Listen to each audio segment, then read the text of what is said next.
আল্লাহ যখন মানুষের হায়াত লিখেছেন সর্বপ্রথম লিখেছেন আল্লাহ মত। মত মানে আপনার মত হলো আপনার শেষ অঙ্ক। পৃথিবীর শেষ অঙ্কটার নাম হলো মত।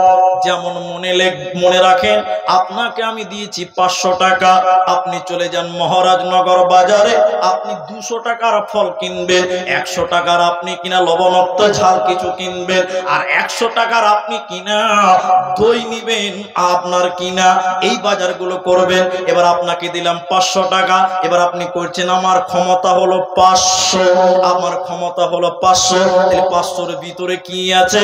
500-র ভিতরে আছে কি? তো 5টা 100 টাকার নোট আছে, আর তার ভিতরে কি আছে? 500টা 1 টাকা আছে। এই করতে করতে করতে করতে আপনি বাজার করতে করতে যখন দেখবেন শেষ অঙ্কটার নাম হলো 500। 500 মানে হলো মত। আল্লাহ যখন হায়াত লিখলেন সর্বপ্রথম মতকে লিখলেন। মত কেন লিখবে? কারণ হায়াত শেষ করতে করতে করতে করতে তোমার শেষ ঠিকানাটার নাম হলো মত। কেন কেন? আল্লাহ এক কথাই এবার বলছে, দেখেন, আল্লাযী খালাকাল মাউতা ওয়াল হায়াতা, আমি আল্লাহ মতকে সৃষ্টি করেছি, ওর ভিতর থেকে আমি টেনে হায়াতকে বার করেছি। কেন কেন? আমরা সবাই ছিলাম মৃত, আমরা সবাই ছিলাম মরা। আল্লাহ আমরা সবাই মরা ছিলাম, আল্লাহ আমাদের ভিতরে রূহ দিয়েছেন। আবার আমাদের মৃত্যু হবে, আবার আমরা জীবিত হব। এজন্য মুমিন রে, তোমাদের মৃত্যু 2 বার, জীবিত 2 বার। আল্লাহ বলছে কেন? আল্লাযী খালাকাল মাউতা ওয়াল হায়াতা, আমি মৃত্যু থেকে হায়াতকে বানালাম কেন? লিয়াবলুয়াকুম আইয়ুকুম আহসানু আমালা, দুনিয়াতে কে কতটা আমল করে এই আমলটা পরীক্ষা করার জন্য আমি মৃত্যু থেকে তোদের জীবিত করলাম। বুঝতে পারেননি? এবার বুঝতে পারবেন। এই যে কথাটা এখন আপনাকে বলছি, এটা বুঝতে পারবেন এবার এবার এবার দেখেন, অ্যাম্বুলেন্স সামনে লেখা আছে, আপনি গাড়ির সামনে দেখেন অ্যাম্বুলেন্স লেখা আছে, তো উল্টো করে লেখা আছে। উল্টো করে লেখা আছে না সোজা করে লেখা আছে? উল্টো করে লেখা আছে। কেন বলুন তো? জানেন না। আপনি উল্টো দেখছেন, সামনে যে গাড়িওয়ালা ওর স্ক্রিন ওটা সোজা দেখতে পাবে। সামনের গাড়ি কি দেখবে? ওর কাজে দেখতে পাবে ওটা সোজা হয়ে দেখা আছে, আর ওর সামনে আপনি দেখবেন তো দেখবেন বাঁকা করে লেখা আছে উল্টা করে। কেন? এর অনেক কারণ আছে। তার একটা কথা আপনাকে বলে দিচ্ছি, মানুষের শুরু হয়েছে মৃত্যু থেকে। মৃত্যু মৃত্যু মৃত্যু। কারণ পৃথিবীতে যা কিছু করেছেন প্রথম মনে করতে হবে যে আমার শুরুটা হলো মৃত্যু দিয়ে, একদিন আমাকে মরতে হবে। শুরু মৃত্যু দিয়েই হয়েছে। কেন? বিয়ে বাড়িতে খেতে গেছেন, দেখেন ভাত দিয়েছে, ডাল দিয়েছে, আলু দিয়েছে, আপনার কি বলছে আপনার বিভিন্ন রকম সবজি দিয়েছে, মাংস দিয়েছে, সব পেট ভরে খেতে লাগলেন। যখন দই দিয়ে দিবে বা টক দিয়ে দিবে, তাহলে বুঝে নিতে হবে আর কোনো খাবার দেবে। টকটা হলো শেষ খাবার। পৃথিবীতে মৃত্যু এসেছে শেষ খাবার হিসেবে, খাবার জিনিস। কেন? জাইকা মানে চাখা, খাওয়া। কথা বুঝতে পারছেন? পৃথিবীতে বিয়ে বাড়িতে মাংস খেলেন, ডাল খেলেন, আপনি সবজি খেলেন, আরো ভাজি খেলেন, ভাত খেলেন, বিরিয়ানি খেলেন, যখন দই দিবে কিংবা টক দিবে জেনে নিতে হবে এটাই হলো আমার জীবনের শেষ খাবার। আল্লাহ বলছে দুনিয়াতে তোরা অনেক কিছু খেলি রে, তোদের জীবনের সর্বশেষ খাবারটার নাম হলো মদ। তোরা মদকে একদিন চাটিবি তো দুনিয়া তোদের শেষ হয়ে যাবে, আর দুনিয়াতে তোরা টিকবি না। এই জন্য মদকে সিস্টেম শিখালাম। আপনাদের অত্র এলাকায় মালদা জেলায় কোনো এমপি আছে, এই মন্ত্রী আছে, কেন্দ্রীয় মন্ত্রী আছে? আপনারা বলুন, আছে? মালদাতে কেন্দ্রীয় মন্ত্রী নাই ভাই, নাই। এবার আমি শোনাই তার শুনে, এটা একটা গল্প, তবে উদ্ধৃতিটা শুনবেন তো আপনি কিছু বুঝতে পারবেন। ভারতে মনে করেন একটা নতুন আইন বানিয়েছে, নতুন আইন, যার ইচ্ছা সেই প্রধানমন্ত্রী হতে পারবে। কিন্তু এটা সত্যি ঘটেনি, ঘটেছে। এখন যেমন চাওয়ালা প্রধানমন্ত্রী হয়েছে কি হয়নি? এরা কথা বলে না, হয়েছে। তো একটা নতুন আইন পাস করেছে, যার ইচ্ছা প্রধানমন্ত্রী হবে 5 বছর। ক বছর? এক মালিকের সঙ্গে কর্মচারী গোলাম গেছে কলকাতাতে, কলকাতাতে গেছে, দেখছে কর্মচারীটা দেখছে যে একটা লোককে একদম ফুলের মালা টালা পরিয়ে হাতির উপরে চাপিয়ে নিয়ে গেছে, সবাই ঢোল পিটছে, হাসছে। কিন্তু কিন্তু এদিকে দেখেন, যাকে মালা পরিয়েছে ও কাঁদছে, ও খুবই কাঁদছে। তখন এই কর্মচারীটা বলছে, বড় সাহেবকে বলছে, স্যার এরা সবাই ওকে মালা পরিয়েছে, ঘোড়াতে চাপিয়েছে, হাতিতে চাপিয়েছে, ঢোল পিটছে, নাচছে, সবাই আনন্দ করছে, কিন্তু যার গলায় মালা দিয়েছে ও একাই কাঁদছে কেন? এবার ঘটনাটা বুঝতে পারে, দুটাকে অ্যাপ্রোচ করছি দেখেন। বলছে কি, যার ইচ্ছা সে প্রধানমন্ত্রী হতে পারবে, ক্ষমতা ক বছর? সবাই বলুন 5 বছর। কিন্তু একটা শর্ত আছে। শর্ত কি? 5 বছর পর এই প্রধানমন্ত্রীকে এই দেশ থেকে প্লেনে করে একদম আন্দামান জঙ্গলে ফেলা হবে, বাঘকে খেতে দিবে ওকে। কে খাবে? বাঘে খাবে। কে খাবে? বাঘে খাবে। এটা একটা শর্ত আছে। এবারে স্যার বলছে কর্মচারীকে, দেখ সবাই হাসছে আর ও একাই কাঁদছে যে গলায় মালা দিয়েছে, ও হলো ওই প্রধানমন্ত্রী, ওর আজকে 5 বছর শেষ, এবার ওকে বাঘের জঙ্গলে ফেলবে। ও হাসবে না কাঁদবে বলুন?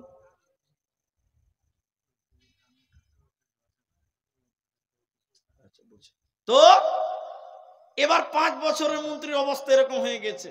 এই অবস্থা দেখে লোকটা বলছে, যে কর্মচারী গোলাম, ও বলছে, স্যার স্যার আমিও প্রধানমন্ত্রী হব।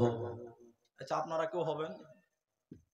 যদি বাঘকে খেতে দেওয়া হয় 5 বছরে, কেউ হবে গো?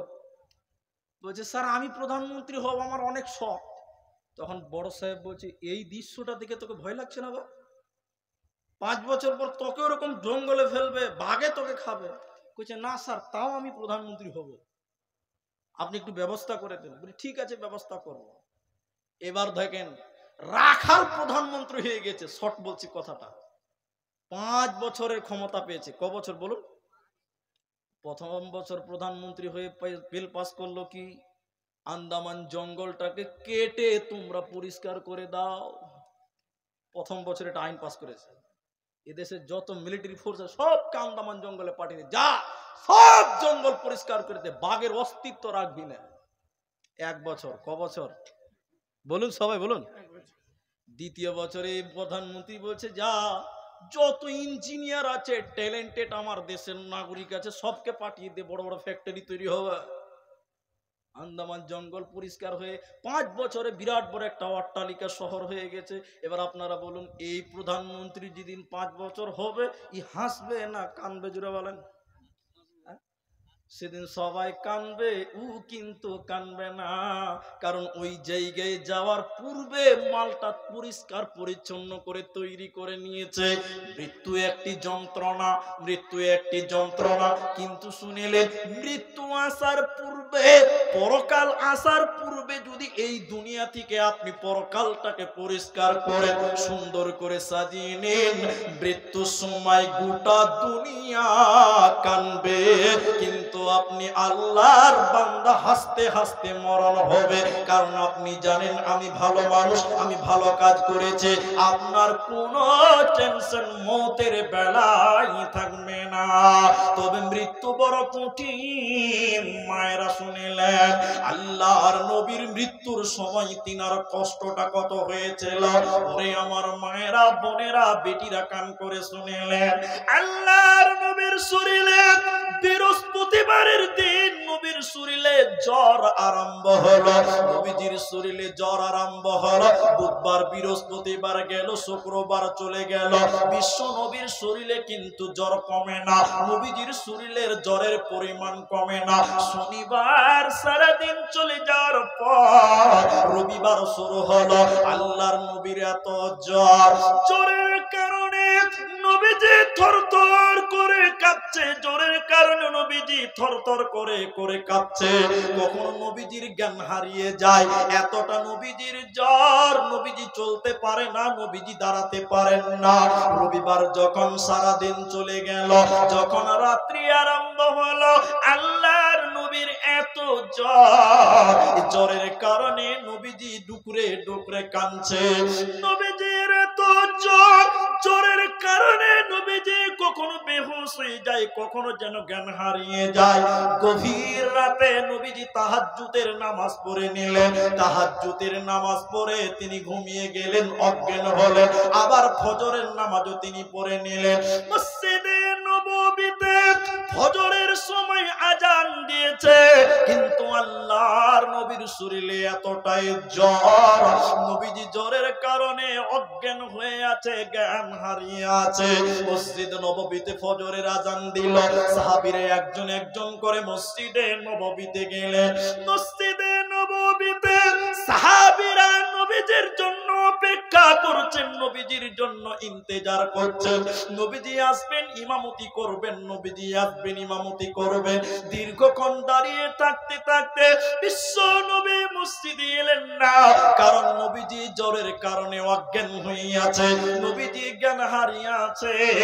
সাহাবীরা যখন নবীজিকে পেল না, সাহাবীরা অনেকেই বুঝে গেলেন, কাঁদতে লাগলেন। শেষের বেলায় আবু বকরকে ইমাম বানালেন, সাহাবীরা নামাজ আরম্ভ করলেন। আল্লাহর নবী জ্ঞান ফিরলে, আল্লাহর নবীর জ্ঞান ফিরলো, নবীজি কাঁদতে কাঁদতে দাঁড়াতে পারছেন না। নবীজি বলছেন, আয়েশা রে, তুমি বলো এখন কোন টাইম রে আয়েশা? মসজিদে নববী থেকে আজান দিয়েছে ফজরের, তুমি বলো। আম্মু জান আয়েশা বলেন, ইয়া রাসূলুল্লাহ, মসজিদে নববীতে অনেকক্ষণ আগে আজান দিয়েছে। সাহাবীরা অপেক্ষা করতে করতে যখন আপনাকে পেল না, তখন সাহাবীরা আমার আব্বা আবু বকরকে ইমাম বানিয়ে নামাজ আরম্ভ করেছে। নবীজির শরীরে এতটাই জ্বর, নবীজি নিজে দাঁড়াতে পারছেন না। আল্লাহর নবী কাঁদতে কাঁদতে বলছিলেন, আয়েশা রে, তুমি আমাকে একটু ধরো, তুমি আমাকে একটু ধরো, তুমি আমাকে একটু ধরো, আমি যাব মসজিদে নববীর দরজায়। আল্লাহর নবী দুইজন সাহাবীর কাঁধের উপরে হাত রেখে তার পা মাটিতে ছেঁচড়াতে ছেঁচড়াতে মসজিদে নববীতে এলেন। সাহাবীরা নামাজ পড়তে পড়তে সাহাবীরা কাঁদছে, নামাজ পড়তে পড়তে সাহাবীরা টুকরে টুকরে কাঁদছেন। নবীজির পেছনে হয়তো আর নামাজ পড়তে পারবো না, হয়তো নবীজি মারা গেছে। সাহাবীরা নামাজ পড়তে পড়তে কাঁদছে। হযরতে আবু বকর ইমামতি করছেন, নবীজি দাঁড়িয়ে দাঁড়িয়ে নামাজের দৃশ্যটা দেখলেন। আবু বকর বুঝতে পারলেন, দয়ার নবী মসজিদের দরজায়। আবু বকর পেছবার চেষ্টা করলেন। নবীজি বলেন, আবু বকর তুমি নামাজ পড়াও, আমি নবী আগে নামাজ পড়েছে। নবীজি বাড়ি চলে গেলেন। সোমবার দিন সকাল হচ্ছে, নবীজি বাড়ি চলে গেলেন। সোমবার সকাল হচ্ছে, পূর্ব গগনে যখন সূর্য উঠছে, নবীজির শরীরের জ্বরের পরিমাণ আর বেড়ে গেল। নবীজি আর যেন থাকতে পারে না। নবীজির কপালে পানি দেওয়া হচ্ছে, কাপড় দিয়ে পানি দিয়ে মোছা হচ্ছে। নবীজি থাকতে না পেরে বললেন, আয়েশা রে, আমার মেয়ে ফাতেমাকে বলে দাও, সে যেন আমার সঙ্গে মোলাকাত করে। ফাতেমা রাদিয়াল্লাহু আনহা তিনি হুজরাতে এলেন, তিনি নবীজির কাছে বসলেন। কিছু বলেছিলেন যা হাদিসে স্পষ্ট করে পাওয়া যায় না। নবীজির বুক কুচো হয়ে যাচ্ছে, নবীজি যেন আকাশের দিকে তাকিয়ে থাকছেন, আর তার মাথায় যেন কাপড় দিয়ে পানি দিয়ে মোছা হচ্ছে। নবীজি কাঁদছেন, মৃত্যুর জ্বালা, মৃত্যুর যন্ত্রণা। আম্মা জান আয়েশা বলছেন, নবীজি আমার উরুরানের উপরে মাথা দিয়েছিল। নবীজি মৃত্যুর যন্ত্রণা, তিনি তখন বলতে লাগলেন, ইন্নালিল মাউত লা সাকরাতুন, মৃত্যু বড় কঠিন। নবীজি বলতে লাগলেন আল্লাহুম্মা রাফিকাল আলা, আল্লাহুম্মা রাফিকাল আলা, হে বন্ধু আল্লাহ তুমি তোমার কাছে আমাকে নিয়ে চলো। আম্মা জান আয়েশা বললেন এ দোয়া নবীজি কোনোদিন করেনি, আজকে তিনি বলতে লাগলেন। আমরা বুঝে গেলাম তার রবের সঙ্গে তার মোলাকাত হবে। নবীজি কাঁদতে কাঁদতে বলছিলেন ইন্নালিল মত, নিশ্চয়ই মত লা সাকরাতুন, বড় কঠিন বড় যন্ত্রণা। আয়েশা রে, উহুদ পাহাড় যেন আমি নবীজির বুকের উপরে চাপিয়ে দেওয়া হয়েছে। মৃত্যু এত যন্ত্রণা, আমার মনে হচ্ছে উহুদ পাহাড়টা আমার বুকের উপরে চাপিয়ে দিয়েছে রে আয়েশা। নবীজি উপরের দিকে তাকিয়ে থাকতে থাকতে, উত্তর তাকতে থাকতে থাকতে থাকতে বলতে লাগলেন আসসালাত আসসালাত ওমা মালাকাত আইমানুকুম, নামাজ নামাজ, আমার উম্মত নামাজ ছাড়বে না। নবীজি কাঁদতে কাঁদতে মৃত্যুর ব্যথার কথা বলতে বলতে বড় বড় চোখ করে উপরের দিকে তাকিয়ে তার চোখ উল্টিয়ে দিয়ে পৃথিবীর মায়া ছেড়ে বিদায় হয়ে গেলেন। নবীজি আফসোস করে একদিন বলেছিলেন মৃত্যু বড় কঠিন উম্মত, মৃত্যু বড় জটিল হে আমার উম্মত, ওতে তোমরা হুঁশিয়ার হয়ে যাও, এই মৃত্যুর সাথ তোমাদের গ্রহণ করতে হবে, কোনো উপায় রবে না। প্রশ্ন হলো নবীজির কষ্ট হলো কেন? নবীজির কষ্ট হলো কেন? অনেক নাস্তিকরা এটা প্রশ্ন করে, তোমাদের নবী এত ভালো কাজ করেছে তো তার কষ্ট হলো কেন? শোনেন, কিছু কিছু শাস্তি দেয় পৃথিবীতে, পরকালে তার কোনো শাস্তি হবে না, এই জন্য দুনিয়াতে দেয়। তার কোনো ভুল ভ্রান্তি তাকে মার্জনা করার জন্য দুনিয়াতে শাস্তি দেয়। অনেক সাহাবীদের কষ্ট হয়েছে, দেখবেন মৃত্যু কত নিষ্ঠুর, মৃত্যু কত নিষ্ঠুর, মৃত্যু কত নিষ্ঠুর। একটু আপনি আমার দিকে তাকান, সাদ্দাদের নাম শুনেছেন আপনারা? সাদ্দাদ, অনেক মিথ্যা কথা আছে দুনিয়াতে তার নামে। তো সাদ্দাদের ব্যাপারে এইটুকুই আমি পড়েছি, গুগলে সার্চ করলেও পাওয়া যায়। সাদ্দাদ দু ভাই, সাদিদ এবং সাদ্দাদ। তো সাদ্দাদের মা, তার পেটে যখন বাচ্চা ছিল সাদিদ, তখন সমুদ্র পার হচ্ছিল নৌকাতে। কিসে পার হচ্ছিল? নৌকাতে। হঠাৎ করে নৌকা ডুবে গেল। নৌকা ডুবে গেল, তো সাদ্দাদের মায়ের পেটে বাচ্চা আছে। সাদ্দাদের মা একটা তক্তাতে ভেসে বেড়াচ্ছে, আর ভেসে বেড়াতে বেড়াতে ওই তক্তার উপরে তার বাচ্চা প্রসব হয়ে গেল, বাচ্চা ডেলিভারি হয়ে গেল। সাদ্দাদের মায়ের জ্ঞান আছে, একটু একটু করে জ্ঞান তখনও আছে। তো বাচ্চা প্রসব হওয়ার পর কেউ নাই, পানিতে ভাসছে। ওই বাচ্চাকে ডান হাত দিয়ে ধরে নিয়ে এরকম দুধ খিলাতে যাবে, এরকম দুধ খিলাতে যাবে, মায়ের দুধ খিলাবে।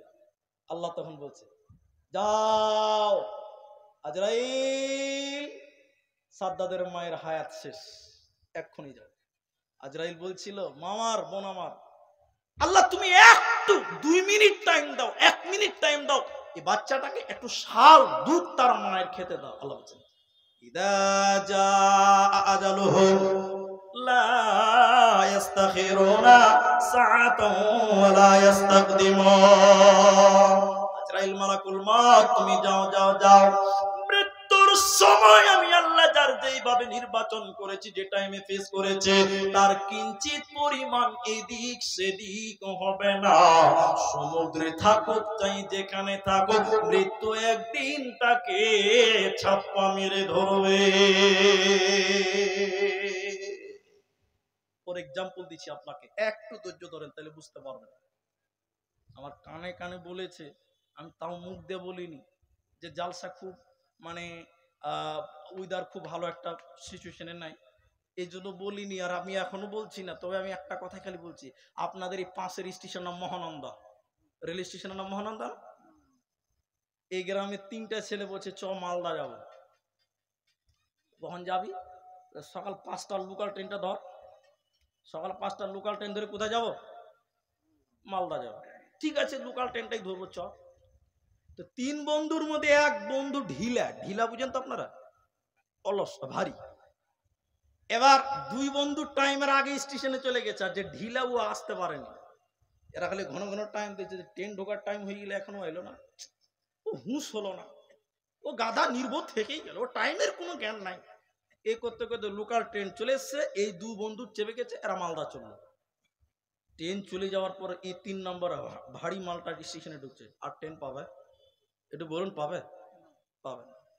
তখন যে প্ল্যাটফর্মে চা দোকানকে বলছে, ওরা সব পরিচিত, দোকানও পরিচিত, ভাই ওরা দুজন এসছিল, বলে এসছিল মানে তোর ব্যাপারে অনেক কথা বললো, তোর কোনোদিন বুদ্ধি জ্ঞান হলো না, ওই বলতে বলতে গেল।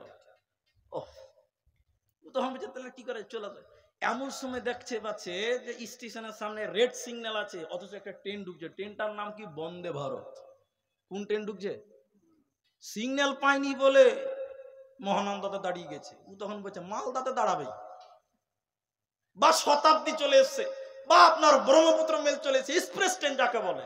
ও তখন বলছে চান্স বড় পেয়ে গেছি। ই তখন মনের আনন্দ একদম এক্সপ্রেস ট্রেনে চেপে গেছে, আর ওরা চেপেছে কোটা লোকালে। ই কোথায় চেপেছে? এক্সপ্রেস সুপার ফাস্ট ট্রেনে। এরা দুজন তো খালি মনে মনে তুসবি করছে ওর নামে, শালার হুঁশ হলো না ভাই, ওর বুদ্ধি নেই, টাইমের কোনো জ্ঞান হলো না রে।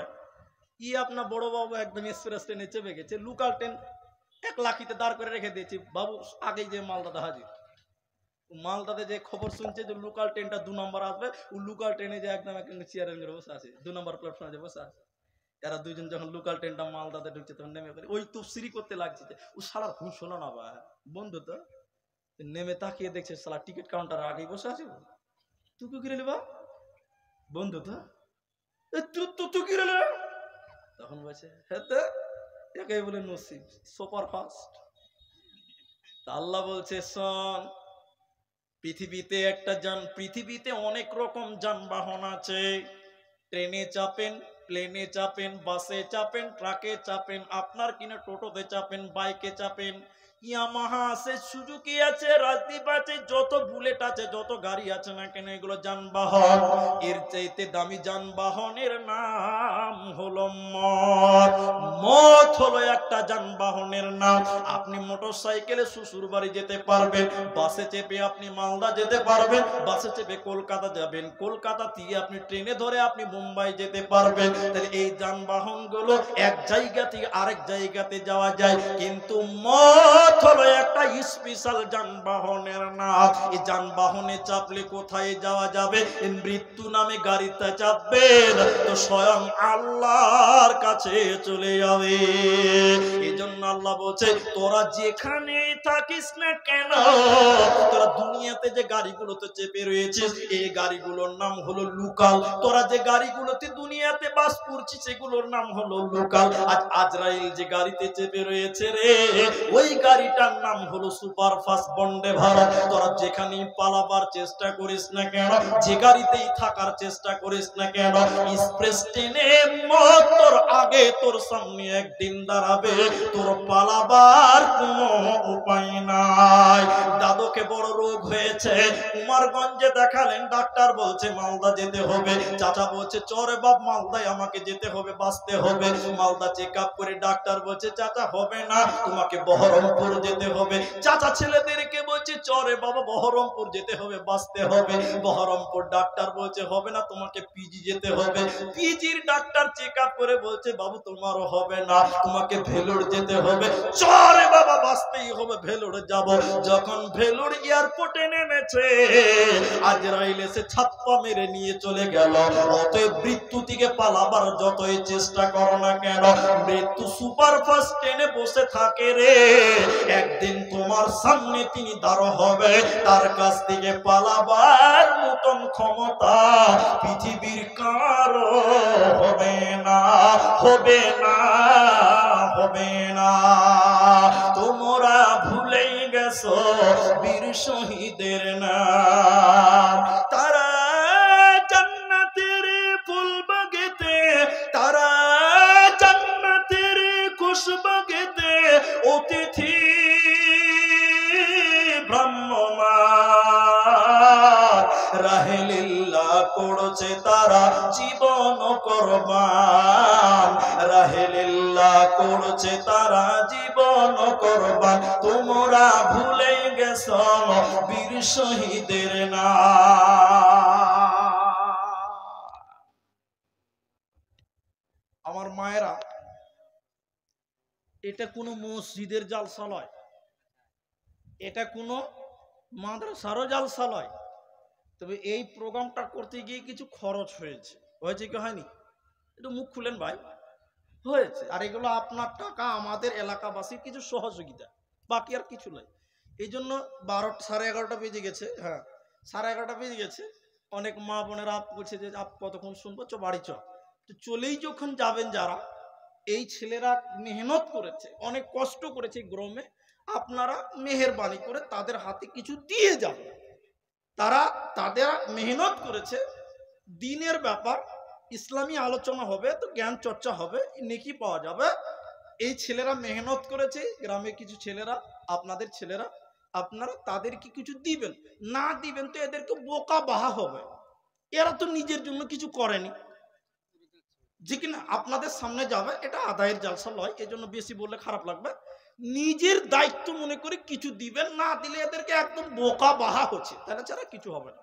আর কি আছে বলুন? আসসালামু আলাইকুম। আমার কাছে কিছু চাবি এসছে, যার চাবিটা হবে নিয়ে যাবে, স্টেজে থাকলো। ঠিক আছে। আর যদি না থাকেন এখানে, পরে যদি খোঁজাখুঁজি করেন, আজিজুর চামানওয়ালা মহারাজপুরে সে বিক্রি করে, তার কাছ থেকে নিয়ে যাবেন। আসসালামু আলাইকুম। তো ভাই, আপনাদের কি বিরক্ত লাগছে? একটু বসেন, আর একটু ধৈর্য ধরেন, ইনশাল্লাহ। আমরা একটা সাবজেক্ট নিয়ে আলোচনা করি, সেটার নাম হলো মৃত্যু। তো সব কিছুর একদিন মৃত্যু হবে, কিন্তু একজনের মৃত্যু হবে না। তিনার নাম বলুন, আল্লাহ। মতেরও মৃত্যু হবে।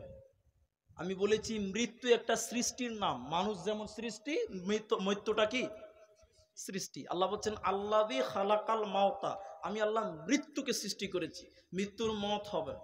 একটু দেখেন, একটু ধৈর্য ধরেন। মুসলিম শরীফের হাদিস কি আছে? জান্নাত, জান্নাত একটা, জাহান্নাম, মধ্যখানে একটা ফিল্ড, ফাঁকা ময়দান আছে। দুদিকে দেখেন, একদিকে জান্নাত, একদিকে জাহান্নাম, মধ্যখানে একটা ফাঁকা ময়দান আছে। তো এই ময়দানে আমার আল্লাহ একটা পশুকে এই রকম আমার দিকে দেখেন, কানে ধরে টেনে টেনে টেনে টেনে পশুটাকে নিয়ে আসবেন ওই ময়দানে, জান্নাত জাহান্নামের মাঝে। আমার আল্লাহ একটা চাকু নিবেন, ছুরি নিবেন, চাকু নিবেন, ছুরি নিয়ে আল্লাহ ওই পশুটাকে জবাই করে দিবেন। মানুষ যেমন খাসিকে জবাই করে দেয়, গরুকে জবাই করে দেয়, এই রকম পশুটাকে জবাই করবে। পশুটার নাম উট না দুম্বা না ভেড়া না গরু না ছাগল না মুরগি, আজীব রকমের একটা প্রাণী, তার গায়ে ছিটে ফোটা দাগ থাকবে। তো আল্লাহ পশুটা জবাই করে দেওয়ার পর জান্নাতীদের দিকে যে আল্লাহ বলবে, ও জান্নাতী রে, তোরা বল আমি আল্লাহ কি জবাই করলাম, এই পশুটার নাম কি তোরা বল। তোরা কি বলতে পারবে পশুটার নাম কি? জান্নাতীরা বলবেন আল্লাহ আপনি ভালো জানেন, আমরা জানি না। এরপর নবীজি বলছেন আল্লাহ জাহান্নামীদের কাছে দিয়ে বলবে, ও জাহান্নামী রে, তোরা বল আমি আল্লাহ যে পশুটাকে জবাই করলাম, এই পশুটার নাম তোরা বলতে পারবি কি? এবার তারাও বলবেন আল্লাহ আপনি ভালো জানেন, আমরা জানি না। এবার আল্লাহ নিজেই বলে দিচ্ছেন পশুটার নাম। একটু লক্ষ্য করো, আল্লাহ জান্নাত জাহান্নামীদেরকে বলছে, ও জান্নাতী রে, তোমরা শুনে নাও, আমি আল্লাহ যে পশুটাকে জবাই করলাম, এই পশুটার নাম মত। আমি আল্লাহ মরণকে জবাই করে দিলাম। জান্নাতীরা, তোমরা জান্নাতে চিরসুখে তোমরা বাস করো, জান্নাতে তোমাদের মরণ হবে না, হবে না, কারণ আমি আল্লাহ মরণকে জবাই করে দিলাম। দ্বিতীয় নম্বর আল্লাহ বলেন, ও জাহান্নামী রে, আমি আল্লাহ যে পশুটাকে জবাই করলাম, এই পশুটার নাম মত। আমি মরণকে জবাই করে দিলাম। জাহান্নামীরা, যুগ যুগ ধরে তোমরা জাহান্নামে থাকো, জাহান্নামে তোমাদের মরণ হবে না, কারণ আল্লাহ জাহান্নামকে, মরণকে জবাই করে দেয়।